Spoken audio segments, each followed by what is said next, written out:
Hello there, welcome to class. I'm Miss Faust. Welcome, welcome. Please make sure you have paper available and a pen or pencil. Today is a note-taking day. We are starting with our next writer, and we're getting ready for our next reading, and down the road, the next essay. So are you ready? You got your paper out? You do? Fantastic. So let me talk to you about our writer. Our writer is Roald Dahl. Yes, you might say, wait a minute, I'm familiar with him. Yes, he has written many children's books. Okay, so yes, his name is out there. Okay, his dates are 1916 to 1990, and he is from Wales, so he is Welsh, and of course the British like to say / British. Okay. So that's interesting, isn't it? We have a Welsh writer. Okay, so let me share some tidbits about Dahl with you. Again, make sure you're taking notes, because you never know. Tests may just pop up out of nowhere. Okay, so as I said, he's from Wales. He's a writer of both children's fiction and short stories for adults. Okay. His childhood was relatively, it was interesting. His father passed away when he was 4. His mother followed his father's instructions and put him in British schools because that's what the father wanted. So he went to school, and unfortunately, he had many issues as a youth in school, and school wasn't exactly his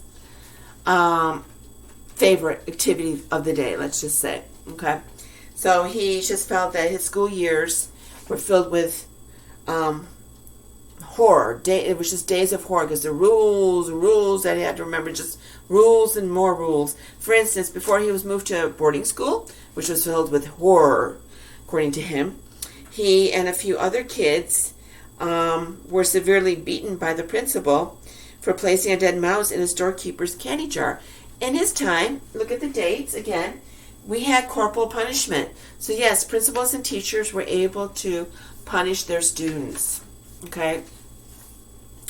In other words, with a beating and the like. So that wasn't anything out of ordinary. But yes, he wasn't a fan, and he said that he wasn't thinking college or anything. He was just thinking, I'm going to leave England and just go maybe to Africa or China. And that's exactly what he did. He became a part of the Royal Air Force, and he worked for a while for a Shell oil company in what's now Tanzania, and he was in the Royal Air Force in Kenya, and then unfortunately there was an accident. He had some head injuries, so he ended up becoming like an assistant attaché, which is somebody who gives advice to a government representative, and he was transferred over to Washington, D.C., and guess what he started doing?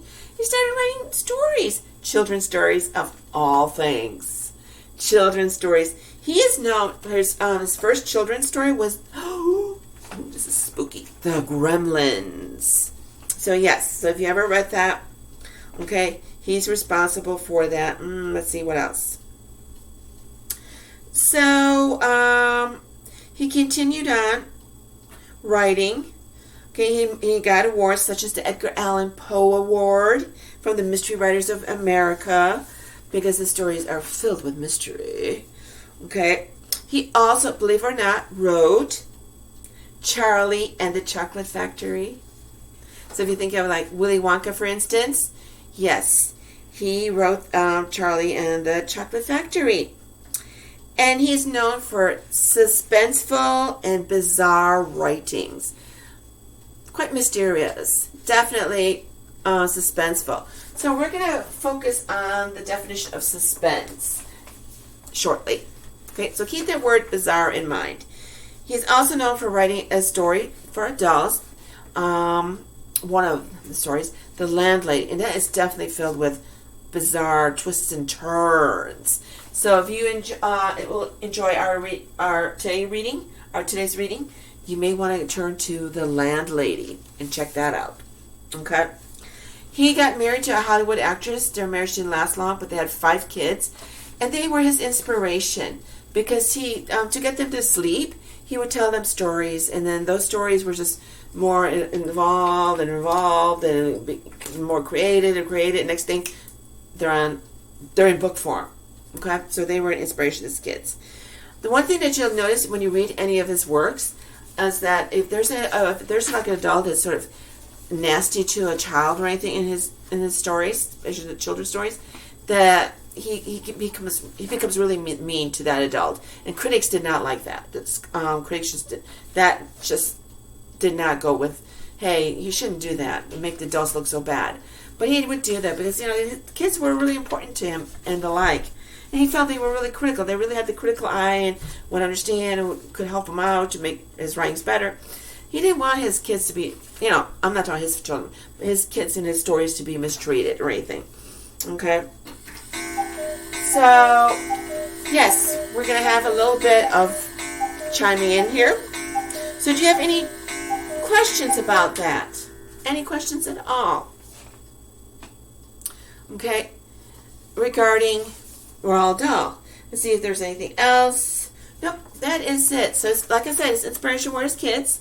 Because, he'd tell them stories and the like. And, okay. And he said he always had success with the kids because he would join them and against the adults in his works and the like. So, he's interesting, isn't he? Okay. No questions. Okay. Now, let us turn to the definition of suspense. That noise was suspenseful, wasn't it? Just out of the nowhere. Okay. All right. So what I need you to do is pay attention. I'm going to read to you the definition. It's a long one. 2 sentences. Okay, I'll try to put a keyword or 2 up there. So what we have here for suspense is the growing feeling of anxiety. So, feeling of anxiety.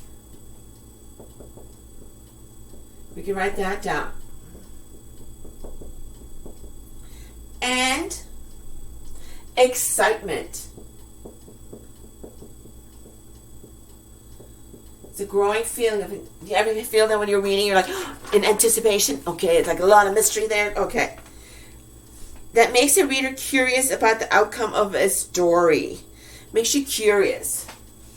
Curious. Regarding, we'll put R-E, period, outcome. That growing feeling of anxiety.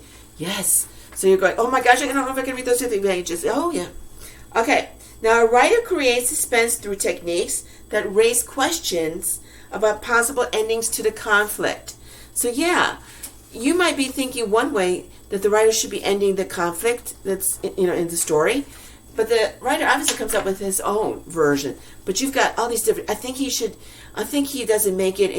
She meets him, but it's the wrong time, wrong place, and this and that, and that's why all this is happening. That kind of a thing, okay?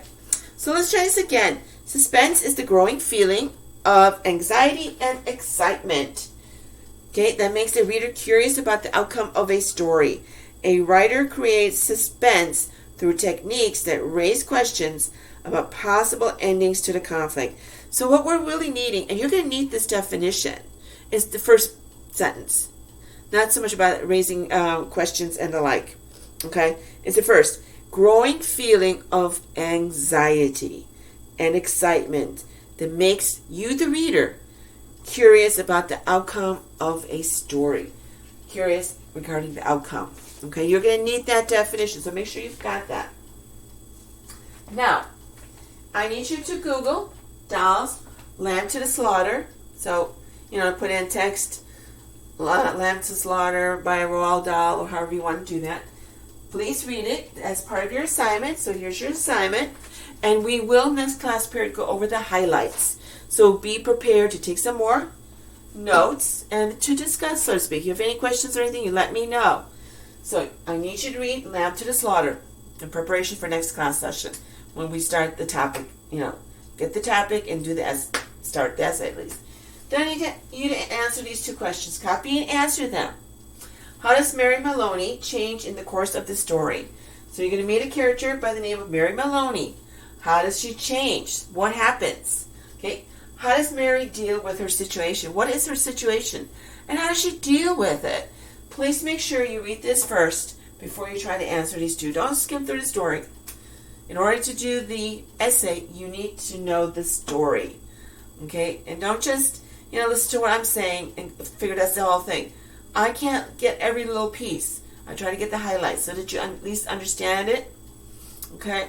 And get the fineries, in a sense. So that's due today, along with the answer to this. What age would you like to be forever? Why? You might say, hey, I'm only 15.